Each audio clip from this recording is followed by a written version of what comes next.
up for questions on various issues of national interest. We salute your commitment to transparency and accountability. Ladies and gentlemen, another round of applause for His Excellency. Now, friends from the media, it is time for questions and answers. And I'm going to be moderating this segment. I know you all came here prepared with your questions. But for the sake of the efficient management of time, we need to agree to some ground rules. Only media men are allowed to ask questions. Every media man in this room or woman in this room has the right to ask only one question. We will take questions in sets of 5 questions. Kindly keep your questions and the foundations for same, crisp, and straight to the point. I know you shall cooperate with us. And so, if you have a question for His Excellency, can I see you by hand? Okay, I can see. Well, before I start calling you out, forgive me, let's give honor to whom honor is due.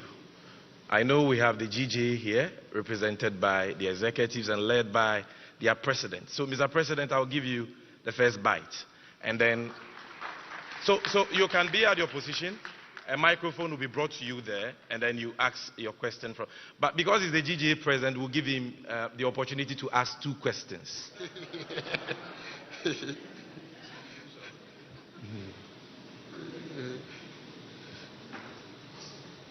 Thank you, Sami, and thank you, His Excellency. I can't ask questions without commenting on it. His Excellency, the former President, John Dramani Mahama, on behalf of the National Executive of the Ghana Journalists Association, on behalf of the Inky fraternity, we want to thank you for this wonderful opportunity to deliberate on matters of national interest. I also extend same warm greetings to every one of us here. This media encounter with the flag bearer of the National Democratic Congress, His Excellency, former President John Dramani Mahama, is crucial because it further deepens our democracy, and more importantly, it gives the media the opportunity to scrutinize the vision and programs of someone seeking to occupy the highest in the land once again. At this juncture, the GJ would like to commend former President Mahama for availing himself once again of scrutiny as he outlines his visions and programs for the country. We hope that the former president continues on this path if he wins the election, so it will not be a 9-day wonder. I want to state that the former president is still a member of the GJ in good standing, and we appreciate that. Thank you. Thank you. We indeed appreciate that. Yes. The GJ has the core mandate to ensure that journalists and media houses get the freedom to operate by holding government and society accountable. We are also duty-bound to ensure the welfare of hardworking journalists. Therefore, I'll focus my brief questions on press freedom and the welfare of journalists. Press freedom. Your Excellency, the safety of journalists is one of the most critical issues that the GJ wants you to address if you win the upcoming election. In recent times, attacks on journalists and media houses have been on the rise, with some media personnel sustaining severe injuries. The situation was getting out of hand until we started blacklisting some high-profile personalities. One unfortunate aspect of this situation is the lack of political actors condemning attacks on journalists. The GJ believes that if influential individuals, including presidential candidates like your humble self, condemn such attacks, the issue will diminish. These attacks contributed to our poor performance on the World Press Freedom Index. This is something we need to work on. I must say that this year, our performance on the Press Freedom Index improved due to the blacklisting measures we instituted. Yeah, Mr. President, still waiting for your question. Now the question. Yes. We want to ask, Mr. President, to enhance press freedom in this country, We are demanding amendment of certain provisions of the Electronic Communications Act and the Criminal Code, specifically Section 208 of the Criminal and Other Offences Act of 1960. This arbitrary application of the laws only instills fear in the media and the public. We want to ask, should Mr. Mahama ascend to the presidency, what steps will he take to amend these objectionable laws? I want to state that even though these laws were not meant for journalists, we've ended up being the target, and many of our colleagues have suffered under them. This is certainly a step backward, especially after the repeal of the Criminal Libel Act 20 years ago. Now, Mr. President, or former President, it is widely known, Mr. Former President, that the salaries of journalists, particularly those in the state-owned media, are significantly low. It is sad to know that this issue of poor salaries for journalists has contributed to a low ranking on the Press Freedom Index.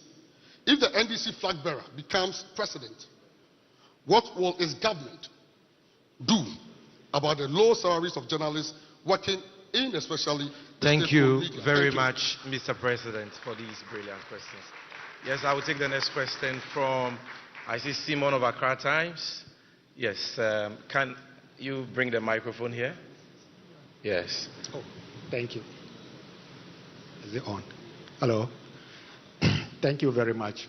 My name is Simon Agena, the editor of the Accra Times and the dean of the Parliamentary Press Corps. Thank you for this opportunity. Your Excellency, as you are aware that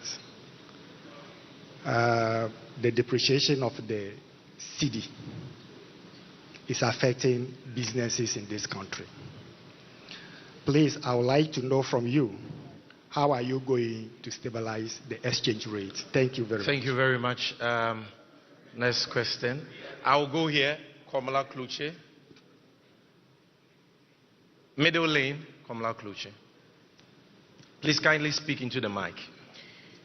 Komala Kluche is my name. I work at Media General. There's excruciating hardship in the country. We have seen you lament on same. How do you intend solving this? But whilst at this, can you believe in Ghana? We are building a house to house the vice president, and it's supposed to cost $13.9 million US. This is located at a switchback road. Your government at the time said it cost $5.9 million US. The VIP currently, Dr. Baumia, said they would have to do some renegotiation with the contractor. What do you intend to do about the weed-infested house supposed to house your VIP, so to speak?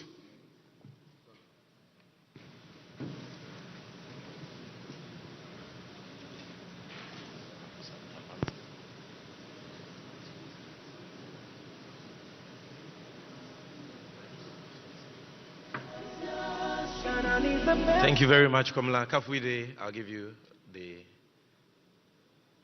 Okay.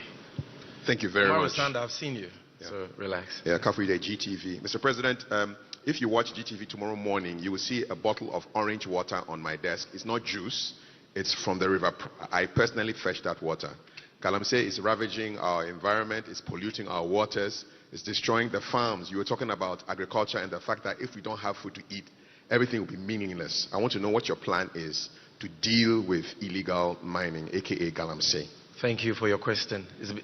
The masculinity has been too much, so let's go for a female voice. Nima from Ghana Web.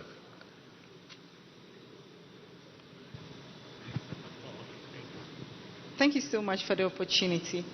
Your Excellency, please, I would like to find out from you what's your position on free SHS, given that, and also what is your thoughts on the proposal to pass the free SHS bill, given that the majority has hinted the bill will be coming to Parliament. Thank you very much, Nima. So this brings us to the end of the first set. The free SHS bill. Free SHS bill. So this brings us to the end of the first set of 5. His Excellency will deal with these 5 and then we'll come back again. We're doing this till 10 p.m. So relax, you get the opportunity to ask your question. Your Excellency, we are ready for you.